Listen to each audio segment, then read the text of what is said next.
kita akan membahas tentang pra-peradilan.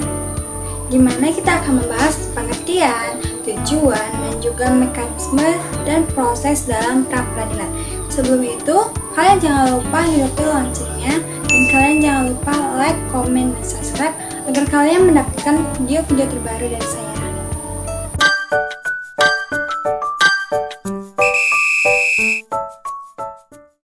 Saja kita akan membahas tentang pra-peradilan.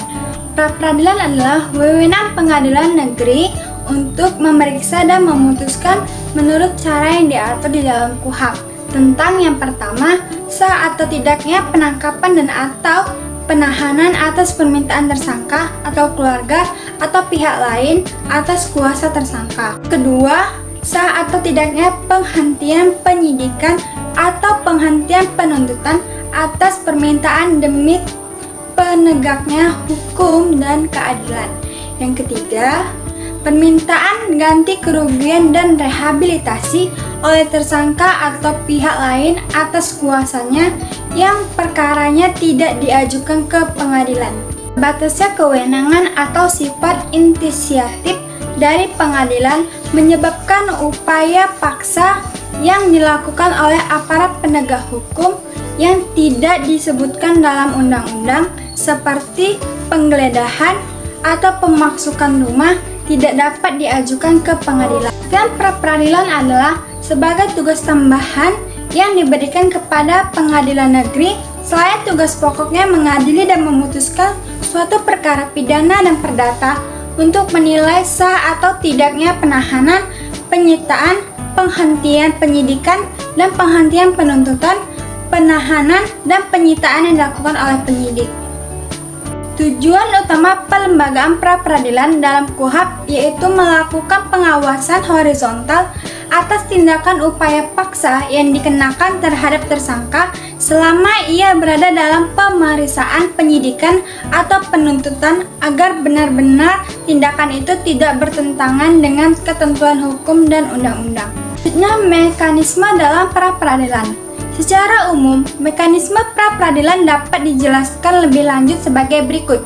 Yang pertama, permintaan pemeriksaan tentang sah atau tidaknya suatu penangkapan atau penahanan diajukan oleh tersangka, keluarga, atau kuasanya kepada Ketua Pengadilan Negeri dengan menyebutkan alasannya. Kedua, permintaan untuk memeriksa sah atau tidaknya suatu pengertian penyidikan atau penuntutan dapat diajukan oleh penyidik atau penuntut umum atau pihak ketiga yang berkepentingan termasuk saksi, korban atau pelapor, lembaga swadaya masyarakat atau organisasi kemasyarakatan kepada Ketua Pengadilan Negeri dengan menyebutkan alasannya. Yang ketiga, permintaan ganti kerugian dan atau rehabilitasi akibat tidak sahnya penangkapan atau penahanan atau akibat penghentian penyidikan atau penuntutan diajukan oleh tersangka atau pihak ketiga yang berkepentingan kepada Ketua Pengadilan Negeri dengan menyebutkan alasannya. Yang keempat, pelaksanaan sidang pra-peradilan dipimpin oleh hakim tunggal yang ditunjuk oleh Ketua Pengadilan Negeri dan dibantu oleh seorang panitera. Kelima, dalam pemeriksaan dan memutuskan tentang sah atau tidaknya penangkapan atau penahanan, sah atau tidaknya penghentian penyidikan atau penuntutan, permintaan ganti kerugian dan atau rehabilitasi akibat tidak sahnya penangkapan atau penahanan, akibat sahnya penghentian penyidikan atau penuntutan, dan ada benda yang disita yang tidak termasuk alat pembuktian, hakim mendengar keterangan baik dari tersangka maupun pemohon maupun dari pejabat yang berwenang. Yang keenam, dalam waktu 3 hari setelah diterimanya permintaan, hakim yang ditujukan menetapkan hari sidang.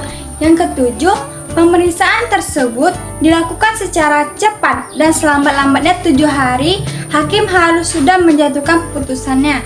Yang kedelapan, putusan pra-peradilan pada tingkat penyidikan tidak menutup kemungkinan untuk mengadakan pemeriksaan pra-peradilan lagi pada tingkat pemeriksaan atau penuntut umum jika untuk itu diajukan permintaan baru. 9. Dalam hal suatu perkara sudah dimulai diperiksa oleh pengadilan negeri, sedangkan pemeriksaan mengenai permintaan kepada pra-peradilan belum selesai, maka permintaan tersebut gugur. Frasa suatu perkara sudah dimulai dimaknai permintaan pra-peradilan gugur ketika pokok perkara telah dilimpahkan dan telah dimulai sidang pertama terhadap pokok perkara atas nama terdakwa atau pemohon pra-peradilan. 10. Jika putusan pengadilan menetapkan bahwa sesuatu penangkapan atau penahanan tidak sah, maka penyidik atau jaksa penuntut umum pada tingkat pemeriksaan masing-masing harus segera membebaskan tersangka. 11. Jika putusan pengadilan menetapkan bahwa sesuatu penghentian penyidikan atau penuntutan tidak sah, penyidikan atau penuntut terhadap tersangka wajib dilanjutkan. 12.